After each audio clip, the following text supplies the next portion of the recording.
नमस्कार। फिर से एक बार स्वागत है मेरे चैनल पर। मैं हूँ राज। आप देख रहे हैं हाईवे 33।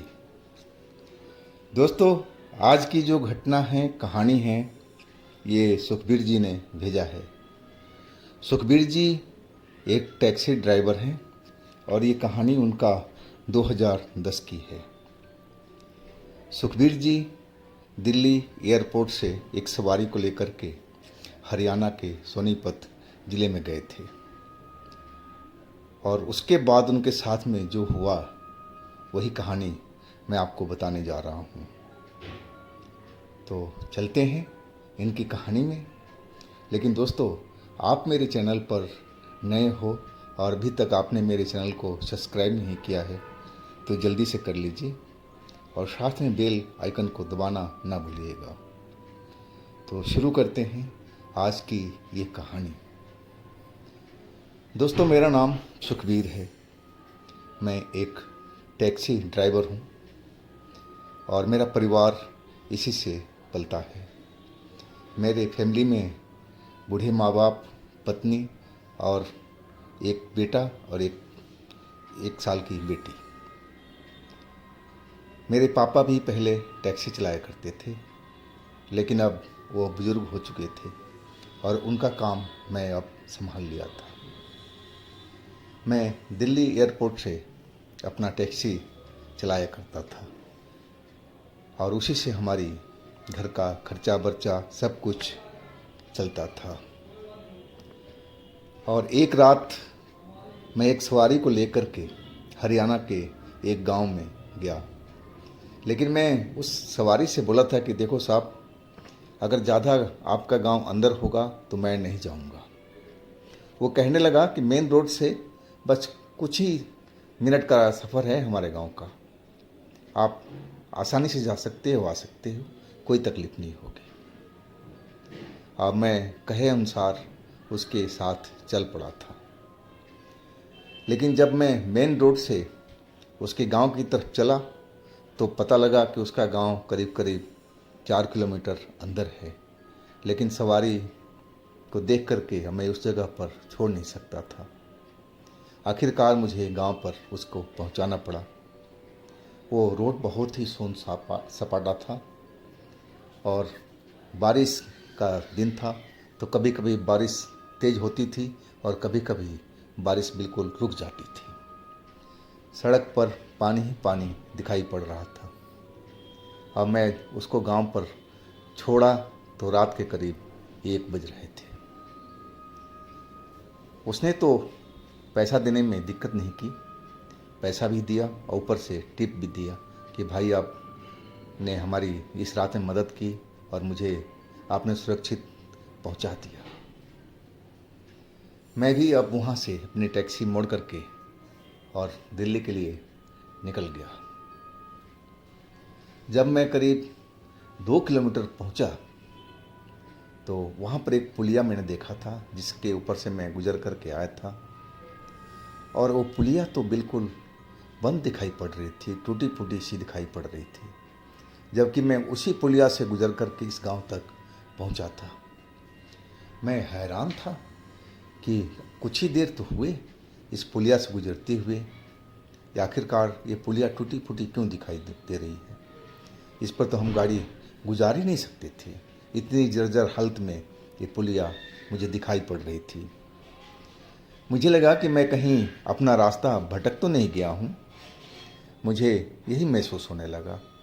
लेकिन मैं उस गांव से निकला था तो बीच में कोई सड़क तो मुझे दिखाई नहीं पड़ी थी, ना कोई मोड़ था, ना कोई चौराहा था। जो सड़क सीधी आ रही थी उसी सीधी सड़क पर मैं चलता आ रहा था और अचानक ये पुलिया टूटी फूटी सी दिखाई देने लगी।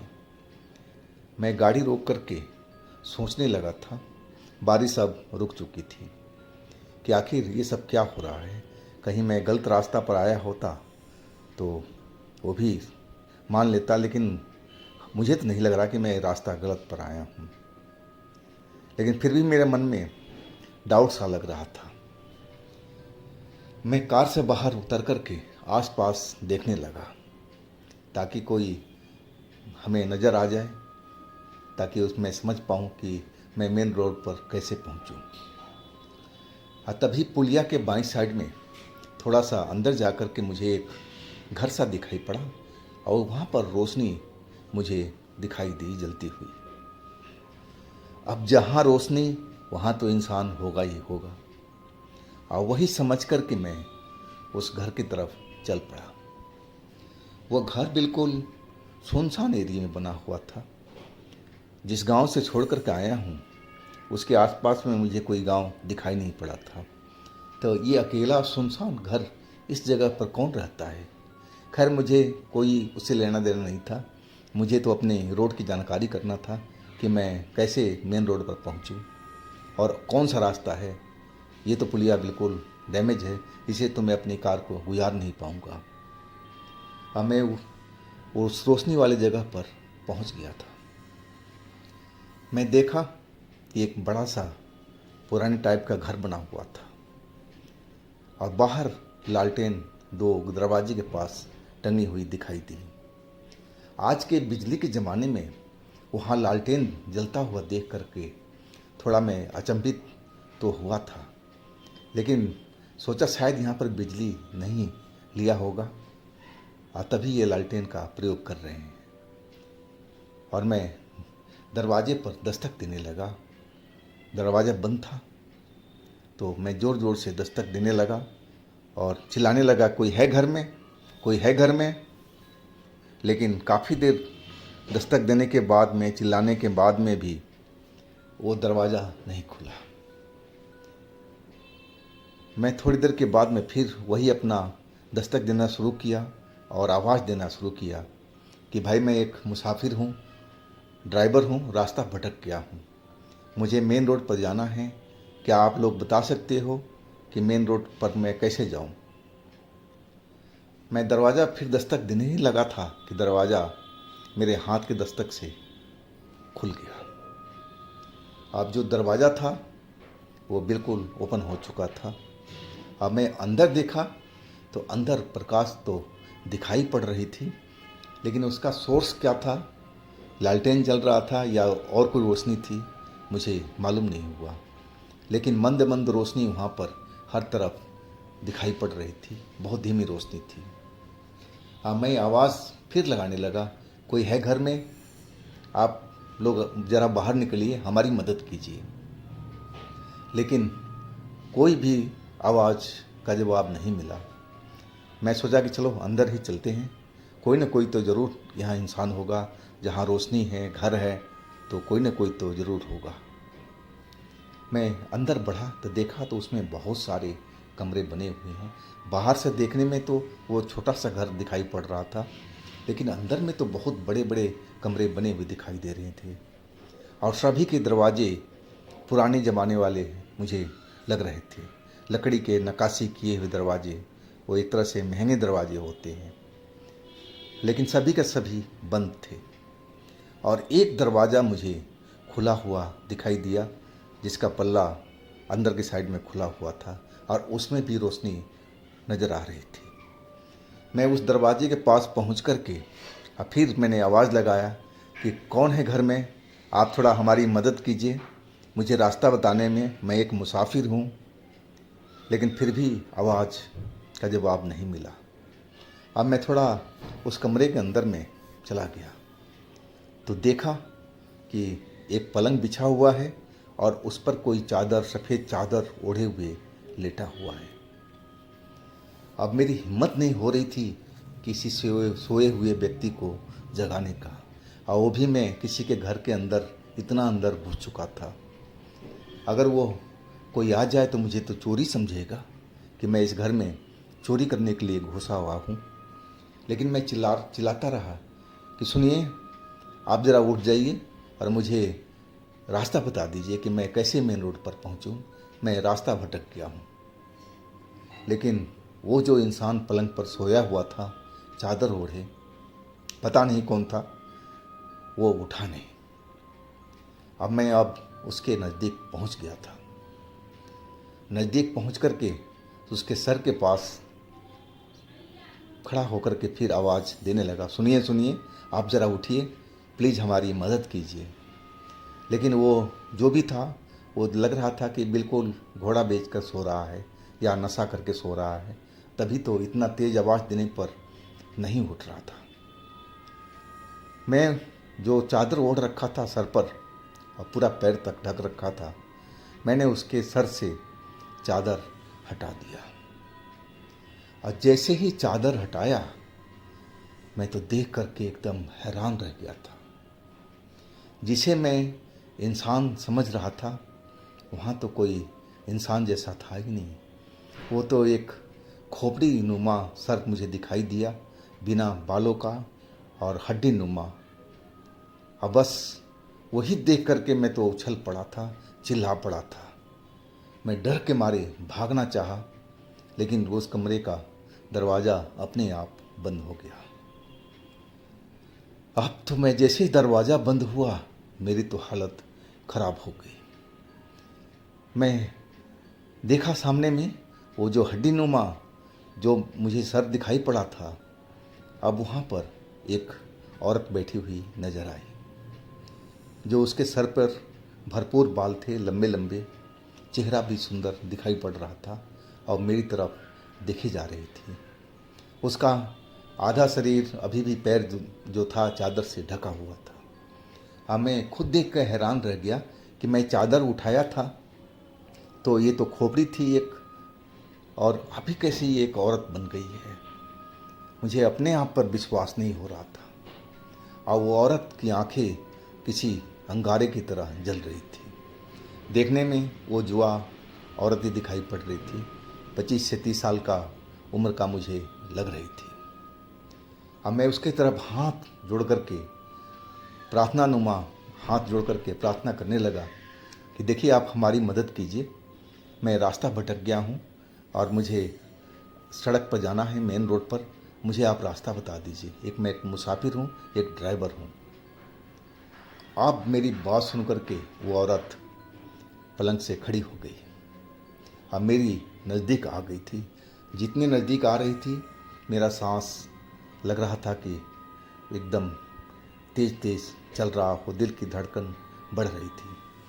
उसके शरीर से एक बदबू सी आ रही थी, सड़े हुए मांस की तरह। अब मेरे नज़दीक आकर के मेरी तरफ देखने लगी और फिर देखते हुए बोलने लगी कि तू तो उसके जाल में फंस गया है, अब तू अपनी दुनिया को भूल जा, अब तेरी जगह इसी दुनिया में है। अब तू हमेशा के लिए यहाँ पर कैद हो गया है, अब तू यहाँ से बाहर निकल नहीं पाएगा, तू भी मेरे तरह बन जाएगा। अब उसकी बात सुनकर के उस औरत का मैं तो एकदम कांप गया कि मैं क्या किसी जादू वाले स्थान पर तो नहीं पहुंच गया हूं, कोई भूत प्रेत का जगह तो नहीं है जैसा मैं कभी किस्से कहानियाँ सुनता था कि कोई भुतहा हवेली है, उसके अंदर जो जाता है वो कभी बाहर नहीं निकल पाता। क्या मैं ऐसी जगह पर आ गया हूँ क्या? अब तो मेरे शरीर से पसीना एकदम निकलने लगा था, सारे शरीर डर के मारे कांपने लगा था। अब मैं उस औरत की तरफ हाथ जोड़े प्रार्थना करने लगा कि देखिए आप मेरी बहन के समान हैं, मेरे पूरा परिवार मेरे पर आश्रित है, मैं टैक्सी जला कर के कमाई करता हूँ तो सारे लोग खाना खाते हैं और मैं जब नहीं रहूँगा तो उनका क्या हालत होगा। आप खुद समझदार हैं, आप समझ सकती हैं मेरी पीड़ा को, आप मुझे कैसे भी करके इस जगह से बाहर निकाल दीजिए। वो मेरे नज़दीक तो पहुंच गई थी और वो कुछ सोचने लगी थी। कहने लगी कि मेरे हाथ में कुछ भी नहीं है, वो आता ही होगा और आते ही वो तुझे मार देगा, तुम्हारा खून पी लेगा, अब फिर तुम हमारी तरह हो जाओगे, हमेशा के लिए इस जगह पर कैद हो जाओगे।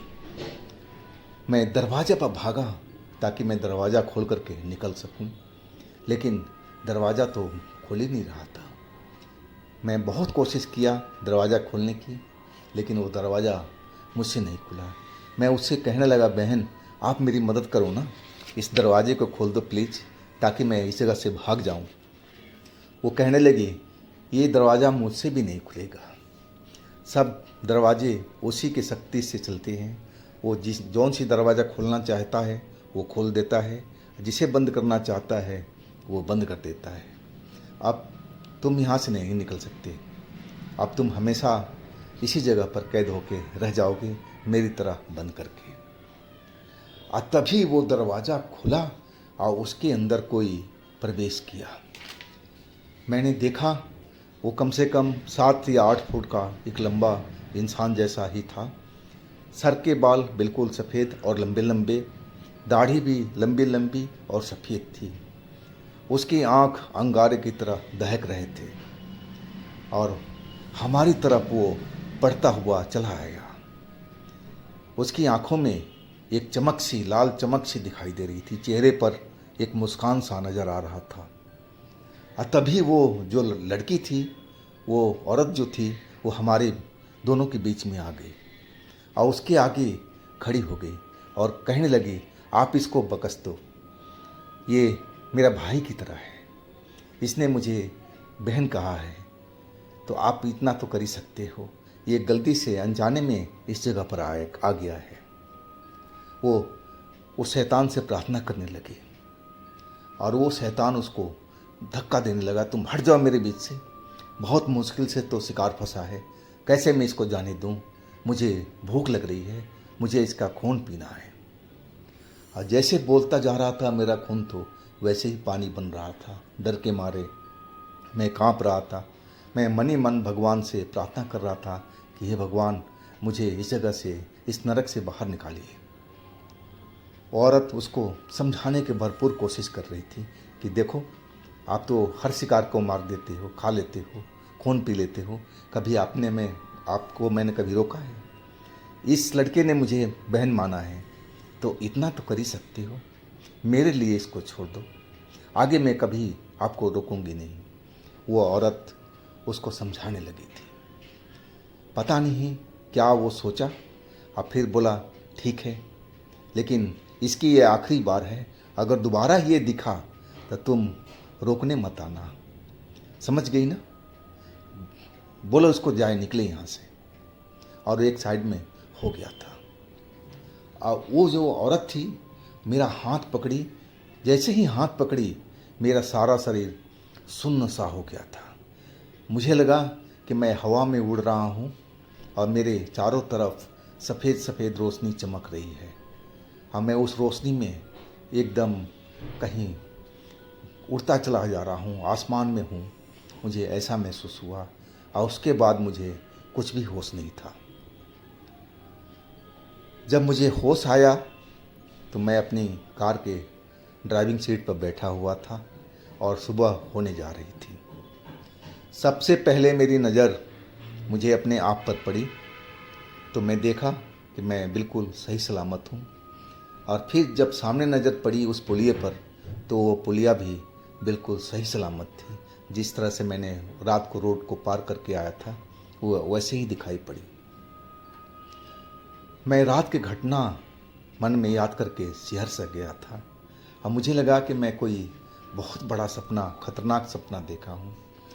मैं उस तरफ देखने लगा जहाँ वो घर था, लेकिन वहाँ तो कोई घर नाम का चीज़ ही नहीं था। वहाँ तो जंगल झाड़ जैसे उगे हुए थे, दूर दूर तक मुझे कहीं दिखाई नहीं पड़ा, ना बाएं साइड में ना दाएं साइड में। अब मैं उस तरफ देखने लगा था, लेकिन वहाँ तो कोई घर था ही नहीं, ना आगे न पीछे, न दाएं न बाएं। मैं अब समझ चुका था कि मैं जो रात में सब महसूस किया है, सब देखा है, वो कोई सपना नहीं, वो हकीकत ही है। और वो कोई शैतान का जाल था, कोई पिशाच का घर था वो। और वो लड़की नहीं होती तो मेरा जान तो बचना मुश्किल था। मैं उस जाल से कभी नहीं निकल पाता, मैं उस शैतान का शिकार ज़रूर बन जाता और फिर मैं उस लड़की की तरह ही हो जाता, उस घर में हमेशा के लिए कैद। मुझे उतने बड़े घर देख कर के अंदाज़ा लग चुका था कि शायद हर घर में कोई न कोई कैद था, जो दरवाजे मुझे बंद दिख रहे थे। वो हो सकता है कि हमारे जैसे ही कोई भूले भटके मुसाफिर हो, कोई इंसान हो। तो दोस्तों, ये थी आज की कहानी। और दोस्तों, आप मेरे दूसरे चैनल पर भी जाइए, उनमें भी अच्छी अच्छी कहानियाँ हमने डाली हुई है जो बेहद आपको पसंद आएगी। चैनल का लिंक मैं नीचे डिस्क्रिप्शन बॉक्स में दे रखा हूँ, तो एक बार उन चैनल पर जाइए, उन कहानियों का ज़रूर मज़ा लीजिए। और दोस्तों, मेरे इस चैनल को भी लाइक कीजिए, सब्सक्राइब कीजिए, शेयर कीजिए। फिर हम मिलते हैं अगले दिन एक नई कहानी, एक नई घटना के साथ में। आप लोग अपना बहुत ही ख्याल रखिएगा। नमस्कार।